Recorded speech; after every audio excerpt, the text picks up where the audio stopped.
일시적으로 강한 소나기가 내리는 곳도 있겠습니다. 내일도 무더위가 이어지겠고 낮부터 모레 새벽 사이 전국 내륙 곳곳에 소나기가 오겠습니다. 특히 돌풍과 벼락을 동반한 시간당 50mm의 강한 소나기가 내리고 우박이 떨어지는 곳도 있겠습니다. KBS 1라디오 10시 뉴스를 마칩니다. 지금까지 아나운서 이재성입니다. KBS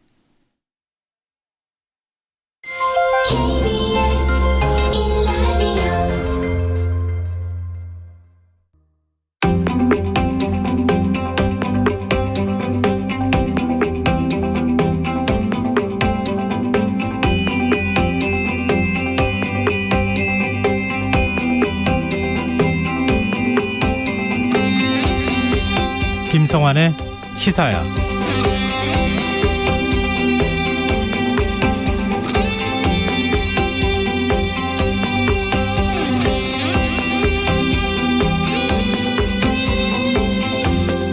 공작.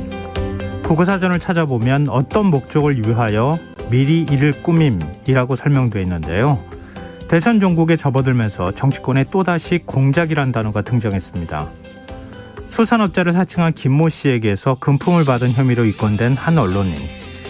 윤석열 전 검찰총장의 대변인이기도 했던 그의 입에서 정치 공작이란 단어가 튀어나왔기 때문인데요. 여권 인사로부터 회유를 받았다는 그의 주장을 두고 정치권에서 공방을 벌이고 있습니다. 민주당은 근거 없는 음모론이라고 일축했고 의혹의 당사자격인 윤 전 총장 측은 진상규명을 촉구했습니다.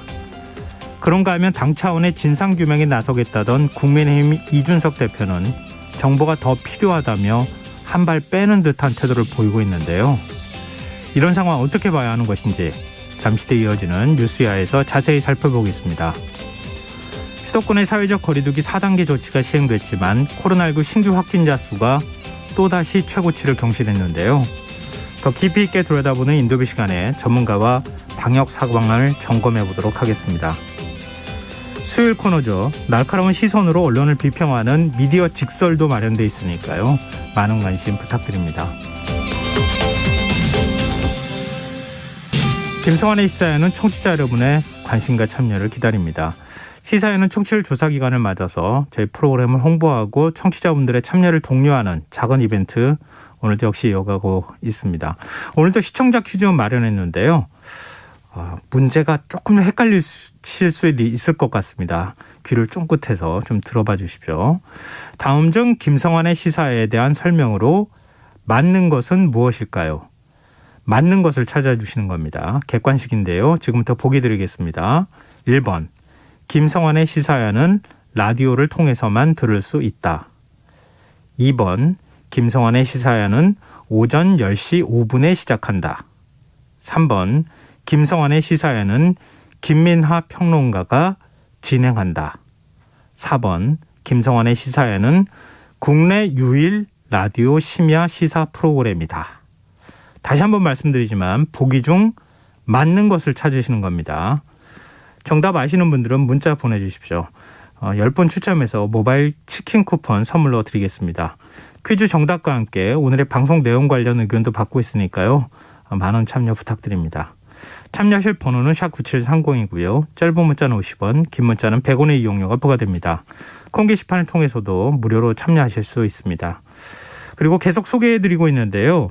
이제는 KBS 1라디오를 유튜브 채널과 함께 콩을 통해서도 보이는 라디오로 즐기실 수 있습니다. 콩 앱을 켜시고 1라디오 채널 화면 하단에 있는 캠코더 마크 누르시면 되니까요. 실시간으로 많은 시청, 참여 부탁드립니다. KBS 1라디오 김성환의 시사야. 그럼 지금 시작하겠습니다.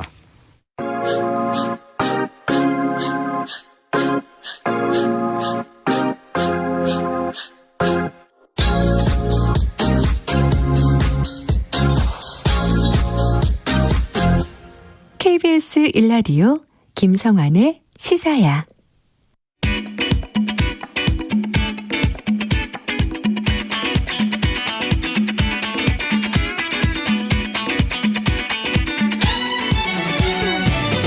오늘 놓쳤던 뉴스 꼼꼼히 정리해드리는 뉴스야 시간입니다. 오늘은 김민하 시사평론가 나와 계십니다. 안녕하세요. 안녕하세요. 오늘도 진행이 아니고 제가 출연을 한번 해봤습니다. 아니 그렇게 얘기를 하면 어떡해요. 아니요, 제가 출연자이기 때문에. 네. 알겠습니다. 감사합니다. 출연자님. 자, 오늘도 코로나19 소식부터 살펴봐야 할 텐데 하루가 다르게 확진자 수가 지금 늘고 있어요. 그렇습니다. 이제 0시 기준 코로나19 확진자는 1,615명으로 집계가 됐는데요. 이 중에 이제 국내 발생 환자가 1,568명, 그중에 수도권 환자가 또 1,179명이기 때문에 수도권 중심의 확산세 분명하게 또 확인이 되고 있습니다. 그리고 델타 변이 바이러스 상당히 지금 우려가 되는데 최근 일주일 동안 한국의 주요 변이 바이러스에 감염된 확진자가 536명이었는데 이 중에 델타형 변이가 374명으로 전체의 70%였습니다.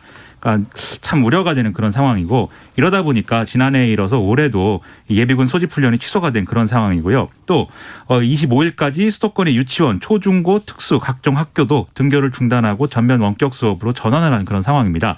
다만 아직 학기 말 평가가 남아있는 학교 여기와 관련돼서 뭐 성적 확인을 해야 되는 경우 그다음에 고3 백신 접종 관련 유의사항 사전 교육 이런 이제 좀 필요한 사항에 따라서 제한적으로 등교가 가능한 그러한 이제 일정도 있기 때문에 해당하시는 분들은 확인을 꼭 해보셔야 되겠습니다. 네.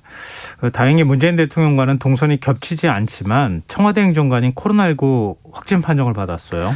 오늘 청와대가 이 행정관 한 명이 배우자의 발열 증상으로 재택근무 중에 PCR 검사를 받았는데 확진이 됐다. 이렇게 밝혔습니다. 이 행정관이 근무한 공간에 대해서 출입 제한 및 방역 조치를 실시했다고 하고 같은 공간에서 근무한 전체 직원을 대상으로 PCR 검사를 진행을 했다는데요. 이 행정관은 별도 독립 공간에서 근무하는 직원이기 때문에 말씀하신 대로 대통령과 동선이 겹치지는 않았다고 합니다. 네. 청와대 소속 근무자가 확진 판정받은 게 이번이 처음이지 않습니까? 그렇습니다. 이 대통령은 또 국가의 상징이기도 하니까 정말 청와대 근무자들이 조심해야 될 것 같습니다. 그리고 코로나19 여파로 프로야구 리그가 중단된 상황인데 지금 후폭풍이 만만치 않아요. NC 다이노스 선수들이 방역수칙 위반하고 동선을 또 허위 진술한 사실이 드러났어요. 강남구가 이 사상 초유 이 KBO 리그 잠정 중단을 불러온 NC 다이노스 소속 선수들을 경찰에 수사 의뢰했다고 밝혔는데요. 이 사람들은 역학조사 과정에서 일관된 진술을 하지 않았고 또 자신의 동선을 속이기도 했습니다. 왜 속였는가? 이 강남구에 따르면 이 선수단 4명은 지난 6일 날 새벽에 이 모 선수의 호텔방에서 모임을 가졌는데 여기에 일반인 여성 2명이 이제 합류를 해서 6명이 한 공간에서 술을 마셨다. 라는 거거든요. 즉 5인 이상 사적 모임 금지 수칙을 어긴 것이죠. 네. 강남구는 이 선수단과 호텔 관계자들을 상대로 심층 방역 조사를 진행 중이다 이렇게 밝혔는데 일단 NC 측은 보도자료를 통해서 관리 부실 책임을 통감하고 있다. 조사에 적극 협조하고 무거운 책임감으로 임하겠다라고 얘기를 하고 있습니다. 이 프로스포츠 선수들인데 자신의 생명과 안전을 지키는 일에 누구보다 더 신경을 써야 되는 거 아니겠습니까? 그렇습니다. 좀 안타깝네요. 오늘 오후 9시까지 잠정 집계치 어떻게 나왔습니까? 오늘 오후 9시까지 이제 집계된 신규 확진자 수는 1,421명인데 어제 같은 시간보다 19명이 줄어든 그런 수치입니다. 그래서 내일도 오늘하고 비슷한 규모의 이제 확진자 수가 나올 것으로 예상이 되고요. 이제 확진자가 나온 지역별로 보면은 수도권이 이제 지금까지 한 75.4%를 차지하고 비수도권이 약 25% 정도여서 여전히 이제 유사한 수치로 이제 지역별로도 그렇게 확진자가 발생했다라고 볼 수가 있겠습니다. 네. 내일부터는 비수도권 대부분 지역의 사회적 거리두기가 2단계로 격상될 예정이에요. 그렇습니다. 비수도권에서도 지금 확산세가 심각한 상황이기 때문에 비수도권 14개 시도 중에 10곳의 거리두기 단계가 내일부터 2단계로 격상이 되는데요. 지금 비수도권 지역 발생 신규 확진자 수는 389명, 전체 신규 확진자 가운데 25%를 오늘도 이제 차지를 했었습니다. 2단계가 되면 8명까지 사적 모임이 가능하고 식당, 카페 그리고 유흥시설도 자정까지만 영업이 가능한 그런 상황이 되는데요. 지금 비수도권 중에서도 확산세가 심각한 곳이 제주, 대전, 충남 등이 있기 때문에 이 지역과 관련돼서는 이제 다른 어떤 조치들도 이제 취해지게 됩니다. 그래서 대전과 충북의 경우에는 강화된 2단계를 적용을 해서 사적 모임은 4명까지만 가능하게 한다 이렇게 얘기를 하고 있고요. 충남은 수도권과 가까운 천안과 아산은 4명까지만 모일 수 있도록 하고 나머지 지역을 8명까지 모일 수 있도록 하는 조치를 적용한다고 얘기를 하고 있습니다. 세종, 전북, 전남, 경북 등 4곳은 일단 거리두기 단계 1단계를 유지를 하지만 이 중에서 세종시는 사적 모임 인원을 4명으로 이제 제한한다 이렇게 얘기를 하고 있는데요. 일부 지자체의 경우에 이번 주 중에 거리두기 단계를 추가로 격상을 또 검토를 하고 있기 때문에 여기에 해당하시는 분들도 내용을 꼭 확인을 하셔야 되겠습니다. 네, 그리고 백신 수급 문제로 조기 마감됐던 50대 후반 연령에 대한 사전 예약이 오늘 오후 8시부터 재개됐네요. 그렇습니다. 50대 후반 연령층에 대한 사전 예약 오늘 저녁 8시부터 재개가 됐고 24일 저녁 6시까지 예방접종 사전 예약 누리집과 콜센터를 통해서 예약을 할 수 있도록 하고 또 60살 이상 가운데 올 상반기에 예방접종이 연기가 됐거나 취소된 대상자도 함께 예약을 할 수 있도록 이렇게 조치를 취했는데 문제는 지금 또다시 예약 시스템이 여러 가지로 이제 좀 이 예약자가 몰리면서 중단되고 여러 가지 오류가 발생하고 있다. 이런 보도가 지금 나오고 있는 상황이거든요. 그러다 보니까 이게 예초에 이게 기본의 서버 오류나 이런 것들 때문에 좀 예방 접종을 하지 못한 것에 대해서 이제 다시 이제 재개하는 상황에서 다 같은 문제가 지금 발생했기 때문에 또다시 논란이 좀 커질 수 있을 것 같습니다. 그리고 이제 이게 방금 말씀드린 게 50대 후반 즉 55세부터 59세까지의 연령대의 이제 백신 접종 일정이었다고 한다면 50에서 54세 백신 접종 일정도 당초보다 좀 미뤄진 형태로 이제 진행이 되게 됐는데요. 이 연령대는 좀 세분화해서 일정을 달리합니다. 그래서 53세부터 54세까지는 19일 오후 8시부터 20일 오후 6시까지, 50에서 52세까지는 20일 오후 8시부터 21일 오후 6시까지 예약이 가능하고요. 그다음에 21일 오후 8시부터 24일 오후 6시까지는 50에서 54세 사이 나이면 상관없이 예약이 가능하도록 한다고 하니까 이것도 참고해 주시면 되겠습니다. 네, 지금 질병관리청이 오후 9시께 참고 자료를 내지 않았습니까? 그렇습니다. 예약이 지금 조금 완료되고는 있는데 이게 이제 네트워크상의 문제다. 그러니까 예를 들어서 지금 이제 서버가 과부하가 걸려가지고 지금 접속 장애가 일어나는 게 아니라 지금 이용자들하고 지금 서버로 연결되는 네트워크상의 문제로 인해서 이런 문제가 발생한다고 설명을 하고 있거든요. 그러니까 지금 한꺼번에 딱 몰려가는 그런 방식의 접촉 신청보다는 조금 기다렸다가 신청을 하셔도 예약이 가능하다. 이런 면에서 조금 좀 마음의 여유를 가지시는 것도 필요하지 않을까 싶네요. 그렇습니다. 백신이 좀 수급이 불안정하다. 그리고 지금 이미 이제 오류가 발생한 사례가 있기 때문에 오류가 또 발생할지 모르니까 빨리 접속해서 예약해야겠다. 이런 생각들을 하시기 때문에 더더욱 좀 접속자가 몰리지 않았나 싶은데 그렇게 이제 뭐 조급하게 판단할 필요는 없고 여유 있게 하셔도 예약이 가능하다는 점을 말씀드리겠습니다. 네. 그리고 8월에 시작될 예정인 40대 이하 예약 신청도 이 신청자들이 한꺼번에 몰리는 현상을 막기 위해서 오부제 도입을 이때부터는 또 검토한다고요.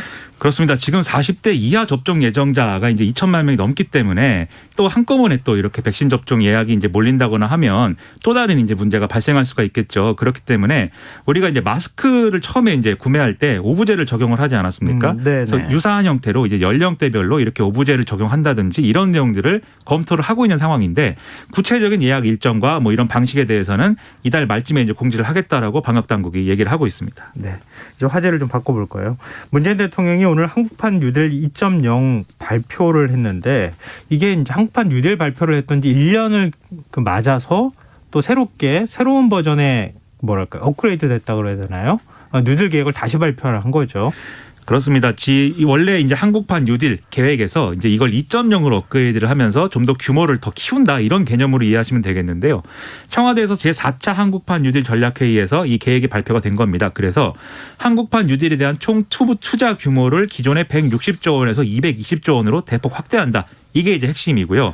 이 우수한 지역 뉴딜 사업을 지원을 해서 지역의 적극적인 참여를 유도를 하고 또 국민 참여형 뉴딜 펀드도 1,000억 원 정도를 추가로 조성을 해서 이 성과를 국민과 공유할 수 있도록 하겠다. 이렇게 청와대는 밝혔습니다. 그리고 한국판 뉴딜의 두 기둥이었던 디지털 뉴딜, 그린 뉴딜 여기에다가 휴먼 뉴딜을 더하겠다. 이렇게도 얘기를 했는데요. 네. 그래서 전 국민 고용 안전망 구축, 청년 맞춤형 자산 형성 이런 것들을 통해서 이 사람에 대한 투자를 대폭 확대하겠다. 이런 얘기를 이제 한 겁니다. 그리고 기존의 디지털 뉴딜과 그린 뉴딜에 있어서도 속도를 높이기로 이렇게 얘기를 했습니다. 네, 실효성이 있을까요? 이게 이제 실효성에 대해서는 여러 가지 지금 논란이 또 일고 있는데요. 아무래도 공공이 주도해서 이제 일자리를 만드는 것에 근본적인 한계가 있다라는 지적이 전문가들이 이제 많이 하고 있는 그런 상황입니다. 그리고 이게 방금 말씀드렸다시피 160조 원에서 220조 원으로 확대를 했으면 60조 원을 이제 추가로 투입하는 것인데 네. 이 비용 대비 이제 일자리 250만 개가 만들어진다는 이 효율을 따졌을 때 사실은 좀 비효율적인 측면이 있지 않는가 이런 지적도 하고 있고요. 이게 예를 들면 이제 계획대로 되지 않는다 할지라도 계획대로 진행이 된다 할지라도 이게 일부는 이제 단기 일자리가 될 수밖에 없는데 이게 비효율적으로 일이 진행이 되면 단기 일자리 비중이 너무 커질 수도 있다. 이런 우려도 한쪽에서 나오고 있습니다. 반면 이제 이게 실제로 이제 어쨌든 공공주도이기 때문에 노동시장 경직성이라는 이 문제 제도적 문제를 해결하지 못하면 앞서 말씀드린 이러한 이제 함정을 피해가지 못할 것이다. 이렇게 좀 주장하는 전문가들도 있고요. 네. 그리고 이 계획이 지속성이 있는가에 대해서 좀 의문이 제기되고 있는데 한국판 뉴딜 2.0이지만 지금 이제 문재인 정부의 남은 이제 임기가 얼마 되지 않기 때문에 네. 그러면 다음 정권까지 이 계획이 유지가 돼야 되는데 그걸 지금 장담할 수 있는 상황인가에 대해서도 좀 실효성을 좀 더 높일 필요가 있지 않겠는가 이런 지적이 나오고 있습니다. 정치권 반응은 어떻습니까? 일단 국민의힘은 세금과 일자리 모두 놓치고 투자 규모를 확대하는 것은 뭐 염치와 양심이 없는 것이다라고 좀 폄하를 많이 했고요.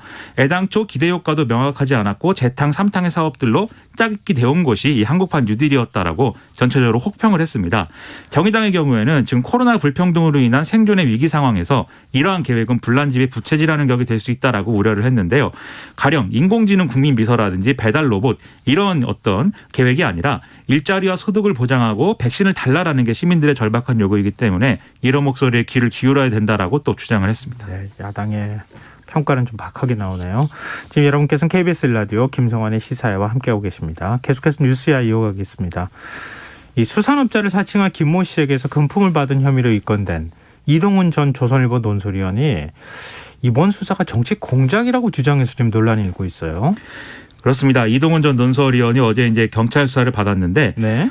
검찰 수사 받고 경찰 수사 받고 나오는 이제 과정의 기자들을 만나서 여권 인사로부터 Y를 치고 우리를 도우면 없던 일로 만들어주겠다라는 어떤 회유를 받았다 이렇게 주장을 했습니다. 네. 여기서 Y는 뭐 모두가 윤석열 전 검찰총장을 지칭하는 거다 이렇게 지금 이해를 하고 있는데요. 네. 이동훈 전 논설위원은 여기에 대해서 나는 그렇게 못하겠다라고 하니까 윤석열 전 총장 정치 참여 선언 당일인 6월 29일에 자신의 어떤 혐의라든가 얼굴, 뭐 실명 이런 것들이 다 뉴스에 나와서 그야말로 도배가 됐다.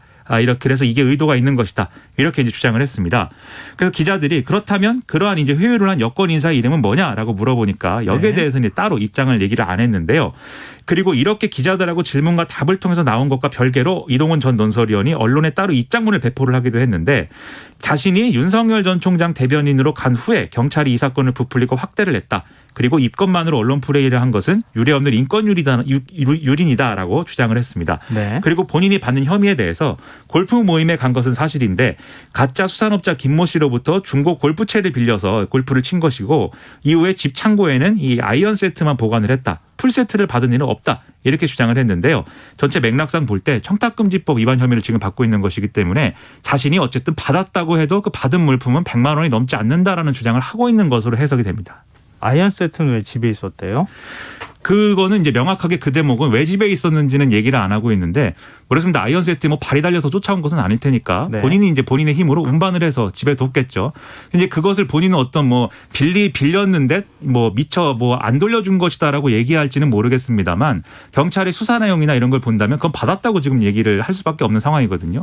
그리고 골프 모임의 정황에 대해서 사실은 여러 가지 얘기가 나오는데 네. 이날 뭐 비가 많이 왔고 그리고 이 비가 오는 상황에서 애초에 그러면 골프 모임이 잡혀 있었지만 골프는 치지 못할 것으로 예상하고 식사를 했다 뭐 이런 취지의 이제 얘기인데 아니, 식사 모임인 줄 알고 나갔는데 골프를 치러 가게 됐다. 그렇죠. 하지만 가서 이제 골프를 결국 치게 됐고 그래서 준비가 되지 않은 상황에서 남의 골프채로 쳤다 이 얘기를 하는 거 아닙니까? 그럼 돌려주고 오면 되잖아요. 그렇기도 하고 그 골프채를 그러면 빌려준 사람은 비가 오는데 비가 오지만 그럼에도 골프를 칠 것을 예상해서 이제 골프채를 가지고 다녔다는 것인지 여러모로 좀 앞뒤가 안 맞는 부분이 있어서 이동훈 전 논설위원의 이러한 주장이 이제 좀 맞는 거냐 이런 의문이 제기가 되고 있고요. 그리고 정치 공작이라고 한 거에 대해서도 이게 애초에 이 사건이 윤석열 전 총장과 무슨 연관성이 있다든지 이러한 여러 가지 의심이나 정황이 있었으면은 모르겠는데 사실 그동안 이 보도가 나오면서 윤석열 전 총장하고의 관련성이나 이런 것들은 공식적인 보도나 이런 것들을 통해서 제기된 바가 없거든요. 그런데 그런 게 없는 상황에서 여권 인사가 와서 어떤 얘기를 윤석열 전 총장의 불리한 증언을 어떻게 하라고 했다는 것인지 이게 상당히 의문일 수밖에 없어서 갑자기 왜 이런 주장을 하는 거냐에 대해서 여러 가지 해석이 분분합니다. 뭐 민주당 지도부는 이동훈 전 대변인의 주장이 오히려 정치 공작이다 이렇게 지금 맹비난하고 있는 상황인데 국민의힘 반응은 어떻습니까? 오늘 이제 이 국민의힘의 경우에는 원래 이준석 대표가 어제는 이제 상당히 강하게 이 의혹에 대해서는 당 차원에서 이제 좀 들여다봐야 되겠다, 심각한 얘기다 이렇게 주장을 했었는데요. 네. 오늘 아침에 KBS 라디오 인터뷰에서는 아직까지 사실관계가 많이 확인된 것이 없다. 이동훈 전 논설위원이 추가적으로 정보를 공개를 해야 대응할 수 있고 여기에 따라서 이제 대응 수위를 조절하겠다 이렇게 얘기를 한 그런 상황입니다. 그러면서도 국민의힘은 논평을 통해서는 이 이동훈 전 대변인의 주장이 사실일 경우에는 유력 대권 주자에 대한 음해 공작이자 헌정 유린이다 이렇게 주장을 하고 있어서 당분간 이러한 취지의 주장은 뭐 계속 할 것으로 보입니다. 이동훈 전 조선일보 논설위원이 Y라고 지목한 윤석열 전 총장 측도 입장을 냈네요. 그렇습니다. 오늘 아침까지는 사실 별도의 입장은 없다. 우리는 몰랐다. 이 무대응할 것이다. 이렇게 얘기를 했었는데 오전 10시 정도에 공식 입장이 배포가 됐습니다. 어떤 내용이었냐? 이동훈 전 대변인 주장이 사실이라면 사실 확인을 해봐야 되겠지만 사실이라면 공작 정치이자 선거 개입, 사법 거래이다. 그렇게 이제 주장을 했고요. 그리고 경찰이 피의 사실 공표를 한 것으로 보이는데 여기에 대해서 비난을 좀 하면서 관계자를 처벌하라라고 요구를 했습니다. 그리고 오늘 윤석열 전 총장이 JTBC 뉴스룸과 인터뷰를 했는데요. 이동훈 전 대변인에 대해서 없는 말을 지어내서 할 사람은 아니라고 보고 있다라면서 수사를 악용해서 이런 일이 있었다는 것에 대해서 나도 놀랐다라고 얘기를 했습니다. 국회 행안위도 오늘 이동훈 전 논설위원 폭로를 두고 공방을 벌였어요.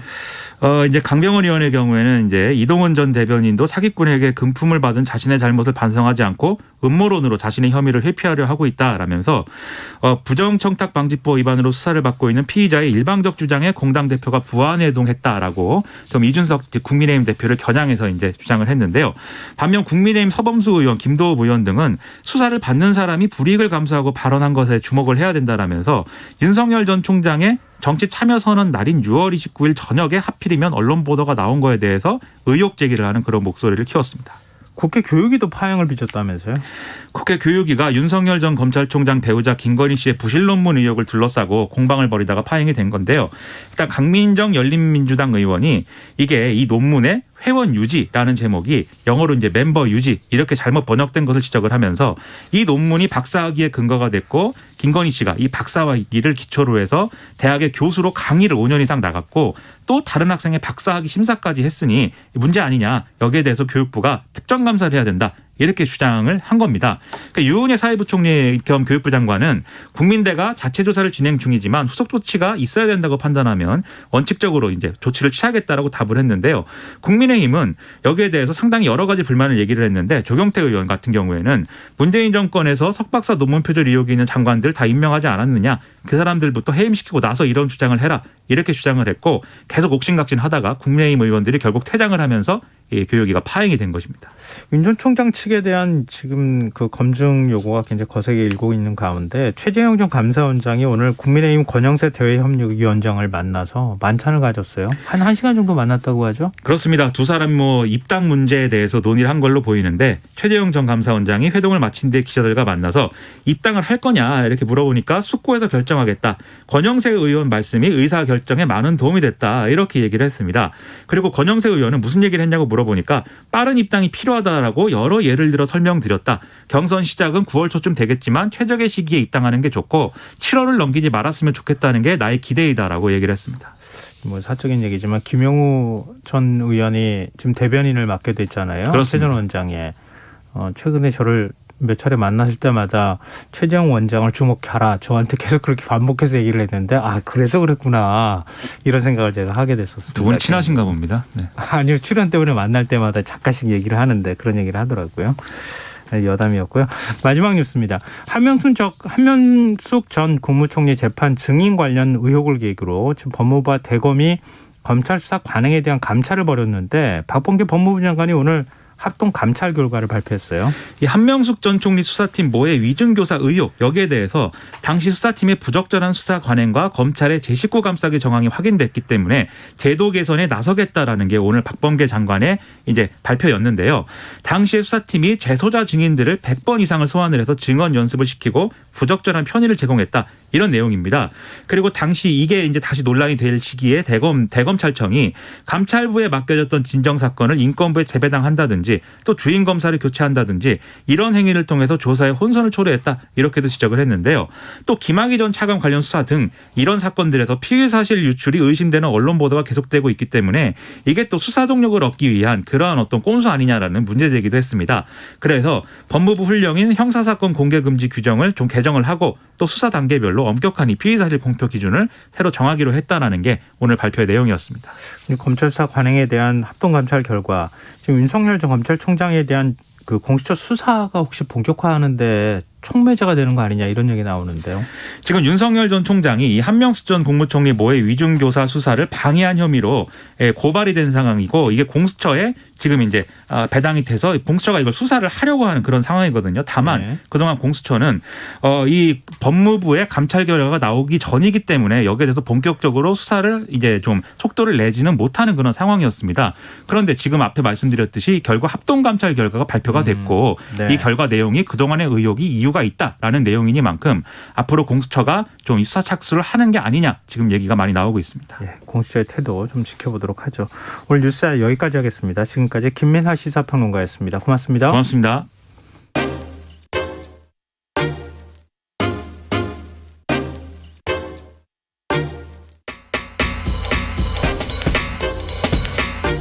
바쁜 당신이 알아야 할 모든 것 여기에 있습니다. KBS 1라디오 김성환의 시사야. 코로나19 신규 확진자가 1,615명으로 다시 역대 최다를 기록했습니다. 지금 추세대로라면 8월 중순에 하루 2,300명대 확진자가 나올 수 있다는 게 방역당국의 전망인데요. 당장 이번 주에 2,000명대까지 급증할 수 있다는 우려까지 나옵니다. 질병관리본부장을 역임한 차의학전문대학원 예방의학교실 전병률 교수 연결해서 조금 더 자세한 얘기 나눠보겠습니다. 교수님 안녕하십니까? 네, 안녕하십니까. 전병률입니다. 네, 정부는 당초 이달 말 1,400명에 도달할 것이다 이렇게 예측을 했었는데요. 지금 2주 빨리 1,600명 수준을 지금 넘어선 상황입니다. 현재 확산세 어떻게 진단하고 계십니까? 네, 뭐 사실 그 감염 재생산 지수 R0 값이 1.24. 정부가 예측했던 것보다 훨씬 더 빠르게 지금 높아지고 있어요. 2.24라는 수치는 그 접촉을 통해서 환자의 이 더블링되는 속도가 훨씬 더 빨라진다는 의미를 말하기 때문에 네. 아마도 지금의 그 1,600명대는 다음 주 정도가 되면 뭐 2,000명 그 이상으로까지도 환자가 급증할 수 있는 그런 수치라고 보고 있습니다. 그러면은 이 어떤 정점을 찍을 가능성은 없습니까? 다시 이제 하향 곡선을 그린다거나. 당분간은 계속해서 그 이 고점을 향해서 증가되는 양상을 보일 수밖에 없다. 조만간에 이게 그 어떤 정점에서 하향 곡선을 그리기는 기대하기가 좀 어려운 그런 상황이라고 보고 있습니다. 델타 변이도 계속해서 늘어나는 그런 양상이라는 점 비춰봤을 때는 당분간은 급증 추세가 계속 발생할 것이다. 그렇게 보고 있습니다. 델타 변이 그 감염자 숫자가 빠르게 증가하고 있는 거 이거 참 우려되는 부분 아니겠습니까? 지금 어느 정도 영향을 미칠까요? 뭐 지금 전 세계적으로 이 감염의 어떤 이 비율을 보게 되면은 알파 변이를 이제는 훨씬 더 넘어섰고요. 미국에서도 신규 감염자의 50% 이상이 델타 변이고, 뭐 영국, 이스라엘들도 신규 감염자의 90% 이상이 지금 델타 변이라는 점을 비춰봤을 때 국내에서도 이미 이제 이 델타 변이가 점점 더 우세종이 돼가고 있고. 앞으로 이 대부분의 이런 그 감염 양상은 델타 변이 위주로 늘어날 것이다. 그렇게 보고 있는 거죠. 근데 지금 그 가장 높은 단계의 사회적 거리두기가 시행되고 있지 않습니까? 네. 근데 4차 대유행 특징 보면 가까운 친구나 지인, 동료 사이에서 감염 전파가 급속하게 지금 일어나고 있는 양상인데 감염 고리를 차단하기 위해서 추가적인 대책이 더 필요한 것 아니냐 이런 지적에 대해서는 어떻게 보세요? 네, 사실 이 예방접종이 지금 60대 이상을 중심으로 이루어지고 있었죠. 예. 보게 되면 60대 이상의 1차 접종 완료율이 60대는 84.5%, 70대는 86.3%, 80대는 79.1%를 보이고 있습니다. 이 이야기는 뭐냐면은 예방접종을 맞은 60대 이상 연령층은 그만큼 이 감염으로부터 많은 예방 효과가 있는 것이고요. 50대 이하의 경우에서 지금 감염이 많다는 이야기는 이 접종이 이루어지지 않았기 때문에 감염이 많은 거예요. 네. 특별히 이 가족들이나 친구, 지인들에서의 어떤 감염고리가 늘어난다는 보다는 접종을 맞지 않았기 때문에 감염이 많다. 그렇게 우리가 이해를 해야 됩니다. 네. 그리고 또 특별히 그렇기 때문에 지금 접종을 맞지 않은 분들은 어쩔 수 없이 이 과거와 같은 개인의 수칙을 철저히 지키는 것만이 이 감염을 예방할 수 있는 그런 유일한 방법이라는 것을 이해를 해 주셔야 되겠습니다. 그럼 백신 접종이 지금 아직은 속도가 이렇게 나지 못하는 상황인데 좀 여러 가지 면에서 좀 걱정이 되는데요. 일단 수도권 사회적 거리두기 4단계 이 효과는 언제쯤 나올까요? 통상적으로 이 잠복기 우리가 지금 코로나19는 잠복기가 2주를 보고 있는 거거든요. 네. 그 잠복기의 2배수 정도가 지나야지 그 거리두기 효과가 본격적으로 나타난다 이렇게 보고 있습니다. 그것은 이미 우리가 지난 1년 동안의 경험을 통해서 다 예측하고 있는 것인데요. 왜냐하면 N차 감염이라는 게 있습니다. 네. 그 N차 감염의 효과는 적어도 잠복기의 2배수가 지나야지 이제 이 감소하는 효과를 보는 건데 지금의 이 4단계 거리두기 그 효과도 역시 마찬가지로 4주 정도가 지나야지 그 효과가 본격적으로 나타날 것이다. 이제 그렇게 보는 겁니다. 그러면 4단계 2주 동안 지금 시행하는 것으로 당초 발표가 됐었는데 더 연장될 가능성도 있겠네요. 아무래도 지금 방역당국 입장에서는 7월 한 달 동안은 접종이 지금 원활하게 이루어지고 있지 못하는 상황이기 때문에 네. 이러한 그 거리두기를 통해서 환자의 이 발생을 줄일 수밖에 없는 그런 상황이다. 그렇게 보셔야 됩니다. 따라서 이 7월 한 달 동안의 우리의 일상생활은 만남을 최소화하고 그리고 또 밀집, 밀폐 이 환경을 최소화하는 그런 노력에 역점을 둬야지만이 이 증가세를 하향세로 돌이킬 수 있다. 그렇게 보셔야 되겠습니다. 오늘 정은경 질병관리청장이 지난 10일 접종 사전 예약이 조기 마감된 데 대해서 사과를 했거든요. 질병관리본부장을 교수님께서는 또 역임하시기도 하셨기 때문에 지금 이런 접종 예약 신청이나 이런 부분에 대한 어떤 시스템을 좀 더 자세히 아실 것 같은데요. 어떤 점이 좀 보완이 돼야 될까요? 사실 이제 가수요가 지금 있는 거예요. 우리 지금 아까 말씀드린 것처럼 60대, 70대, 80대의 그 평균 접종률이 1차 접종 80%를 넘었습니다. 네. 이야기는 뭐냐면은 상당수가 접종을 다 희망하고 있는 거예요. 그렇기 때문에 정부가 확보한 그 백신 물량 대비로 해서 그만큼의 인원까지만 예약을 받아야 됩니다. 지금은 연령대별로 예약을 받다 보니까 네. 그 정부가 확보하고 있는 물량보다도 훨씬 더 많은 거의 2배수 정도가 이 예약 시스템에 몰리는 거예요. 네. 그렇기 때문에 이 예약 시스템이 마비가 될 수밖에 없는 거죠. 그렇기 때문에 앞으로의 예약 시스템은 연령대별 예약 시스템이 아니라 확보된 백신 물량을 가지고 연령별로 예약을 받아야지만이 소위 말하는 이 가수요를 흡수할 수 있는 그런 시스템이 된다고 저는 생각을 합니다. 그러면 지금 연령을 5살 단위로 자르고 있잖아요. 네. 근데 그거를 더 잘게 잘라야 되는 건가요? 그렇죠. 왜냐하면 5살 단위로 자르다 보니까 물량은 100을 가지고 있는데 예. 200이 지금 몰리는 거예요. 그러니까 당연히 마비가 오는 거죠. 그렇기 때문에 만약에 정부가 100을 확보했으면은 네. 적어도 80 정도가 지원할 수 있는 연령을 가지고 예약을 받아야 되는 거예요. 왜냐하면 주간 단위로 지금 백신을 지금 확보하는 거거든요. 네. 그러니까 주간 단위 백신 확보를 가지고 정부는 예약 시스템을 가동을 해야 됩니다. 40대 이하 대상자들 접종과 관련해서는 예약 오부제를 시행을 해서 좀 예약을 분산하는 방안도 검토 중이라고 하는데요. 그런 방안에 대해서는 어떻게 보세요? 예약 오부제도 사실상 그 실체가 없어요. 제일 중요한 거는 정확하게 다음 주에 백신이 100만 명분이 들어온다. 그러면 100만 명분에 맞는 연령을 가지고 예약을 받아야죠. 예. 오부제라는 게 의미가 없습니다. 그럼 뭐 결국은 이런 문제 해결하는 데 있어서는 백신이 많이 들어오면 자연스럽게 해소가 되는 거 아니겠습니까? 그런데 지금 백신을 많이 확보할 수가 없죠. 근데 3분기 중에 8천만 회분 들어오기로 돼 있잖아요. 그거는 3분기라는 기간은 벌써 3개월이에요. 근데 네. 지금 당장 일주일마다 지금 예약을 받는 거거든요. 네. 그럼 일주일치에 들어오는 백신 물량이 예를 들어서 다음 주에 50만 명이 들어온다. 그러면 50만 명에 대해서 접종을 예약을 받아야 되는 거예요. 그거를 다 뻥튀기 해가지고 200만 명을 가지고 접종을 받는다고 하니까 이 시스템이 마비가 될 수밖에 없는 거고 그만큼 국민들이 어떻게 보면은 고문을 받는 거예요. 그걸 예약을 받기 위해서 다 밤새고 기다리고 하니까 다들 불만들이 많아지는 거죠. 근데 이게 또 제약사하고 계약사항 때문에 어떻게 백신이 들어오는지 구체적으로 설명하기도 좀 어렵다 이런 얘기가 있던데. 그거는 예. 예를 들어서 다음 주에 들어오는 백신 물량이 50만 명분이다. 네. 그러면 그 50만 명에 대한 연령을 가지고 예를 들어서 이번에는 뭐 59세만 예약을 받겠습니다. 그렇게 하는 거죠. 네. 그 물량을 발표할 필요 없어요. 참 빨리 좀 백신이 많이 들어왔으면 좋겠다. 이게 아직 그런 부분에 대한 추가 정보를 갖고 계시거나 그렇지는 않죠? 저희는 전혀 알 수가 없죠. 왜냐하면 네. 정부만이 이 정보를 갖고 있는 것이고 이 백신을 공급하는 제약사와 물량에 대한 이 협약을 대화를 하는 것은 오로지 정부밖에 없거든요. 그러니까 아무도 네네. 알 수가 없어요.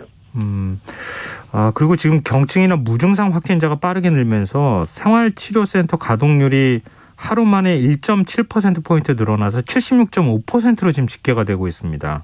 네. 곧 부족 사태가 오는 것 아니냐 이런 얘기까지 나오는데요. 어떤 대책이 필요하다고 보십니까? 뭐 사실 지금 수도권의 경우에는 경기도가 89.8%, 서울이 80.2%, 인천이 81.4%가 이미 이 생활치료센터가 가동이 되고 있습니다. 네. 앞으로 계속해서 1,000명대, 2,000명대 환자 발생이 되면 어떻게 보면은 생활치료센터가 포화 상태가 될 수가 있습니다.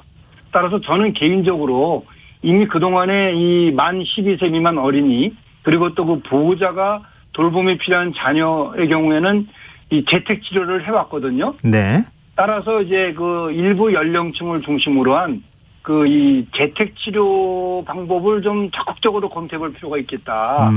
그리고 또 실제 또 재택 치료를 원하는 그런 또 이 분들이 계시거든요. 네네. 그런 분들은 굳이 이 부족한 생활치료센터에 이 격리 조치를 취하는 것보다는 이 재택 치료 방법을 좀 적극적으로 도입할 그런 필요가 있겠다고 저는 생각을 합니다. 네. 그리고 뭐 변이 바이러스가 계속 나오다가 지금 람다 변이 바이러스가 또 등장을 했어요. 네. 이게 또 훨씬 더 위험하다 이런 말까지 나오던데요. 람다 변이 바이러스는 어느 정도 위험한 겁니까? 네, 지금 뭐 세계보건기구의 발표에 따르면은 이 람다 변이 바이러스가 델타에 비해서 특별히 뭐 전파력이나 치명률에 의해서 큰 변화가 있거나 또는 백신 효과를 무력화시키는 그런 정도는 아니고, 네. 이 관심을 갖고 우리가 좀 지켜봐야 되겠다 하는 그런 정도로 지금 알려져 있습니다. 지금 뭐 미국에서도 이 람다 변이에 대해서는 특별히 우리가 유의를 하기보다는 이 현재 이 델타가 더 이 감염력이 더 빠르기 때문에 네. 이 델타에 우선적으로 관심을 가져야지 람다에 우리가 더 관심을 가질 그런 시기는 아니다. 그렇게 지금 얘기를 하고 있는 거예요. 그렇기 때문에 네네. 있는 변이를 우리가 더 집중적으로 관리를 해야 되고 현재 람다에 대해서는 그냥 상황을 지켜볼 그런 상황이다. 이렇게 지금 보고 있는 겁니다. 람다 생겼다 그래가지고 굉장히 걱정했는데 지금 뭐 그거 상황 걱정할 상황이 아니다. 델타부터 네, 먼저 잡아야 된다 이런 말씀이시군요. 예. 네, 알겠습니다. 오늘 말씀 여기까지 듣겠습니다. 고맙습니다. 네, 감사합니다. 예, 지금까지 차의학전문대학원 예방의학교실 전병율 교수였습니다. 지금 앞서 저희가 청취자 퀴즈 공지를 좀 해드렸는데요. 다시 한번 제가 공지해드리겠습니다. 다음 중 김성환의 시사야에 대한 설명으로 맞는 것은 무엇일까요? 맞는 것을 찾아주시는 겁니다. 객관식인데요. 1번 김성환의 시사야는 라디오를 통해서만 들을 수 있다. 2번 김성환의 시사야는 오전 10시 5분에 시작한다. 3번 김성환의 시사야는 김민하 평론가가 진행한다. 4번 김성환의 시사야는 국내 유일 라디오 심야 시사 프로그램이다.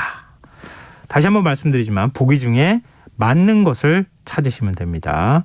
참여하실 번호는 샵9730이고요. 짧은 문자 50원, 긴 문자는 100원의 정보 이용료가 부과됩니다. 지금 여러분께서는 KBS 라디오 김성환의 시사회를 듣고 계십니다.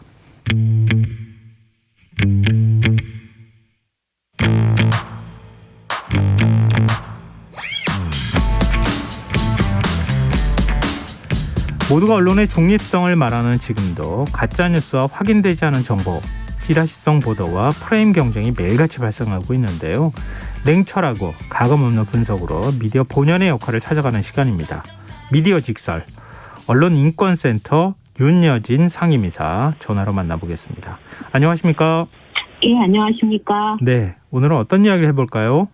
네, 미디어 직설 이번 시간에는 특정 보도가 아닌 언론의 취재윤리와 관련해 생각해봐야 할 사건에 주목하려고 합니다. 네. 최근 MBC 기자와 PD가 취재 과정에서 경찰을 사칭한 사실이 알려지면서 논란이 일고 있죠.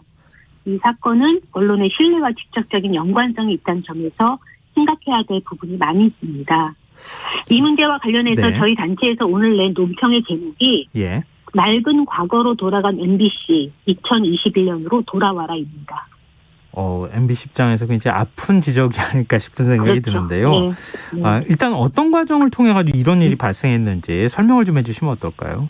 네, 사건은 지난 7일 MBC 기자와 취재 PD가 윤석열 전 총장의 부인인 김건희 씨 관련 의혹을 취재하는 과정에서 발생했습니다. 네. MBC 취재진은 김건희 씨 박사학위 논문 지도 교수의 소재를 파악하기 위해서 교수가 살던 집을 찾아갔는데 현 거주자에게 교수의 새 주소지를 묻는 과정에서 경찰을 사칭했습니다.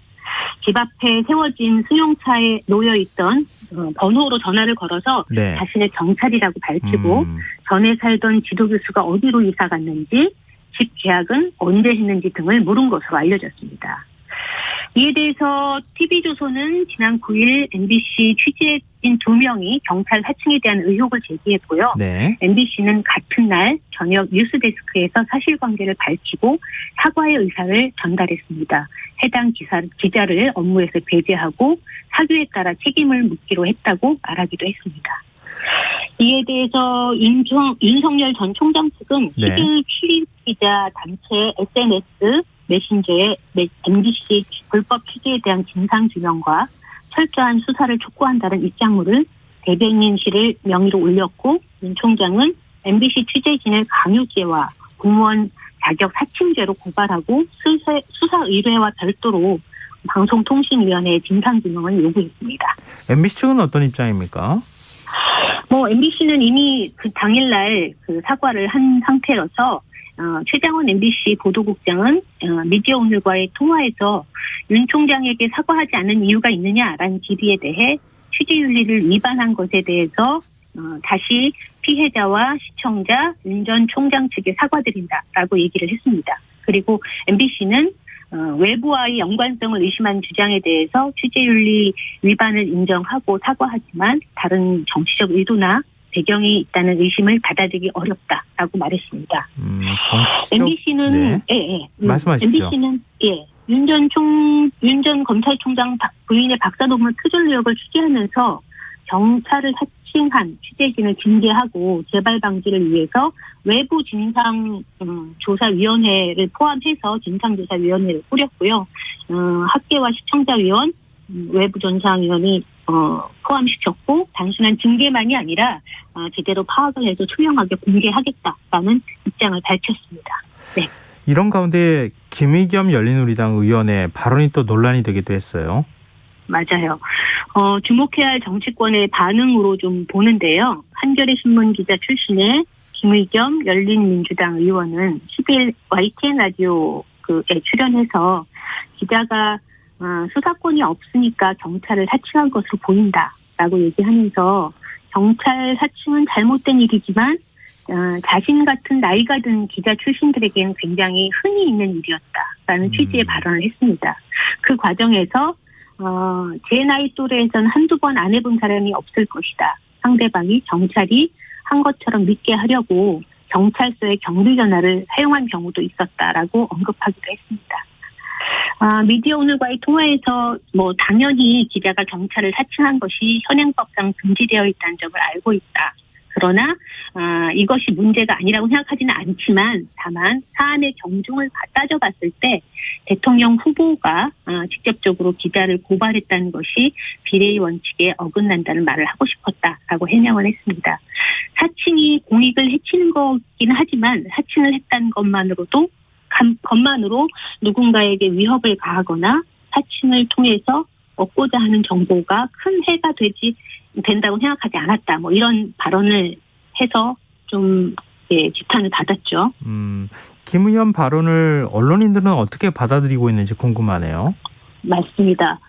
지난 1996년 SBS에서 기자 생활을 이어온 윤창현 전국 언론노동조합 위원장은 YTN 라디오의 인터뷰에서 저도 20년간 기자 생활을 해온 사람으로서 공권력 사칭이 마치 언론계의 관행이었던 것처럼 말하는 것은 대단히 부적절했다라고 얘기했습니다. 대다수 언론인이 마치 그런 방식으로 지금 취재하지 않는다라고 전했고요. 또 언론개혁을 말하는 언론인 출신 의원이 이런 방식으로 언론 전체를 잠재적 범죄 집단처럼 묘사한 것은 대단히 부적절했다라고 이야기했습니다. 언론개혁이라는 메시지 자체의 신뢰를 떨어뜨린 요인으로 작용할 수 있기 때문에 발언에 신중했어야 됐다라는 의견을 말했습니다. 네. 또 김의겸 의원이 몸담았던 그 신문사, 한겨레 신문사인데요. 한겨레 기자들은 취재윤리를 어기며 취재하지 않는다라고 비판하고 나섰습니다. 마치 일반화되지 않았다는 얘기를 하는 거죠. 한겨레는 오늘자 신문 이면에 김 의원의 사칭 취재 관련 발언을 다뤘는데요. 정환봉 소통데스크는 그의 말의 진위를 의심하진 않는다. 다만 그의 감수성은 의심한다. 단순히 말 실수에 불과했다면 경찰이 한 것처럼 믿게 하려고 경찰서 경비 전화를 사용하는 방법까지 무용담처럼 구현하지 않았을 것이다라고 말했습니다. 또 한겨레 기자들은 경찰을 사칭하는 빠르고 쉬운 방법 대신에 감설이 맞으며 쓴 긴 편지로 누군가를 설득했고 흔한 사건 기자 한 문장에도 곡해가 있을까 여러 번 다시 무엇이 적당한가 물어왔다고 덧붙였습니다. 이에 대해 김의겸 열린민주당 의원은 어제 기자회견에서 기자가 잘못했지만 지지율 1위를 달리는 후보가 예비후보 등록 첫날 자신을 검증하려는 기자를 고발하는 것은 적절치 않다는 의미에서 한 말이다. 윤석열에 대해서 생략된 제 MBC 기자의 행위에 대해서 말씀드린 부분이 부각된 것은 자신의 불찰이라고 결국 사과를 했습니다. 언론노조 위원장의 말처럼 김의겸 의원이 언론개혁법을 추진하고 있는 상황 아니겠습니까? 그렇죠. 그래서 더욱 좀 신중히 처신을 했어야 하는 거 아니냐 이런 생각도 좀 드네요. 네. 김 의원은 최근에 MBC 협회 부수 인증을 정부 광고 집행 근거 자료로 삼는 것을 폐기하는 정부 광고법 개정안 등을 발의하면서 언론개혁을 외치고 있는 의원 중에 한 사람이죠. 다시 좀 본론으로 돌아가서요. 네네. 윤여준 이사님은 MBC 기자가 왜 그렇게 무리하게 취재를 했는지 어떻게 분석하세요? 네.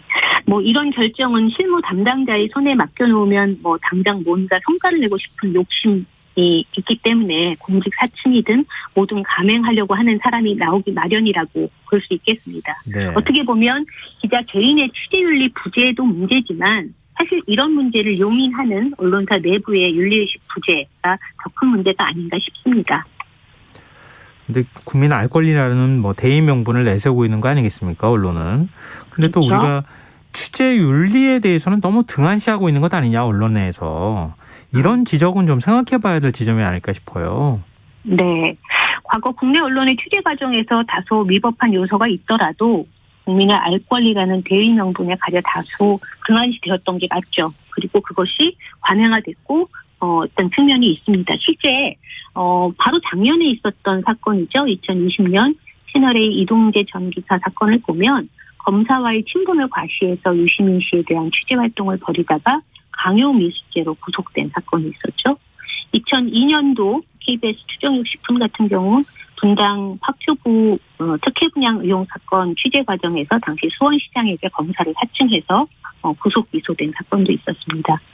1999년 같은 경우엔 국민일보 기자가 검찰 수사관을 사칭해 수사검사 사무실에 들어가서 관련 자료를 프린트하다가 구속된 일도 있었고 94년 중앙일보 같은 경우는 검사를 사칭해서 취재원 집에 들어가 관련 서류를 챙겨온 혐의로 기소됐습니다.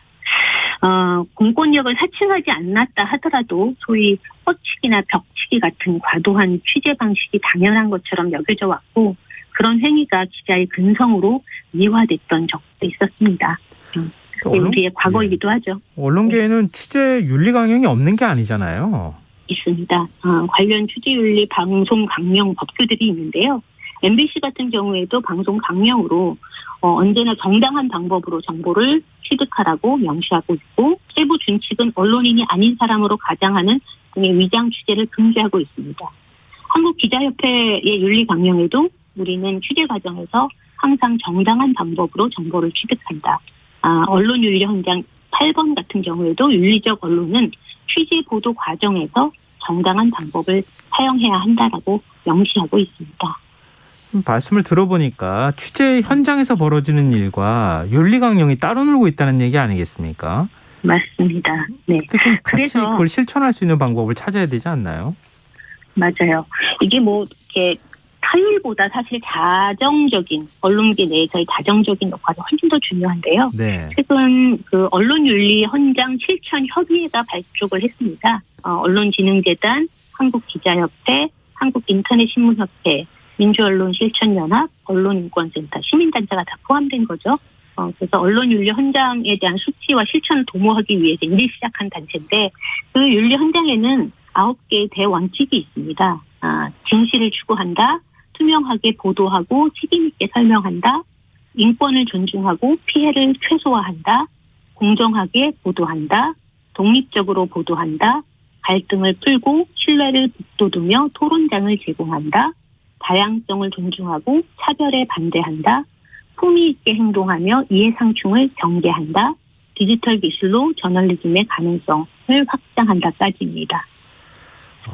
이제 언론 윤리를 지키기 위해서는 실천이 무엇보다 중요하다. 이제 이런 건데요. 일각에서는 팩트 체커처럼 윤리 체커가 필요한 게 아니냐 이런 말도 있더라고요. 맞습니다. 기자 윤리, 언론 윤리에 대해 우리 사회가 분명한 기준이 있어야 한다고 봅니다. 지난 시간에 제가 얘기했던 온라인 커뮤니티 대화 내용을 사실 확인 없이 보도하는 것도 문제고 또 취재 과정에서 경찰 사칭과 같이 쉽게 성과를 내려고 용인하는 문화 그리고 마지막으로 철저한 사실 확인을 바탕으로 취재원에 대해 명예훼손 등 인격권 침해가 되지 않도록 보도하는 것이 굉장히 중요합니다. 네. 그런데 이런 보도가 하나하나 특수성을 갖고 있어서 타율적으로 아니면 일률적으로 규제하기보다는 언론사 내부의 자율적인 문화가 만들어져야 합니다. 언론이 권력을 감시하고 국민의 알 권리를 위해 존재하는 것이라면 그리고 이를 위해 언론이 독립성과 전문성을 인정받기를 원한다면 언론은 스스로 윤리적이어야 합니다. 김의겸 의원이 얘기했던 과거에 비해 현재 기자들은 취재 과정의 투명성과 취재 과정에서의 윤리의식도 굉장히 중요하게 생각하는 것 같습니다. 그래서 최근 나온 기사들을 보면 취재 과정에서 본인들이 잠입 취재를 했다 하더라도 네. 마지막에 기사를 내는 과정에서 본인의 신분을 밝히고 또 상대방한테 취재원들한테 취재의 허락을 받는 그런 과정을 꼭 거친다라는 기사를 본 적이 있습니다. 이 언론사 내부에 이게 검열의 문제가 아니고 스스로 자정작용을 해야 되는 거 맞습니다. 아니겠습니까? 그런 기능이 맞습니다. 많이 좀 떨어져 있다. 그런 점을 좀 아프게 지적해 주신 것 같습니다. 네, 오늘 말씀 여기까지 듣겠습니다. 지금까지 네, 감사합니다. 네, 고맙습니다. 지금까지 미디어 직설 언론인권센터 윤여진 상임이사와 함께했습니다. KBS 라디오 김성환의 시사야 1부 순서는 여기서 마무리하겠습니다. 2부에서는 화제성 뉴스를 살펴보는 밤참 뉴스 또 한밤의 인문학 순서가 준비되어 있습니다. 저는 11시 정각 2부에 다시 찾아오겠습니다.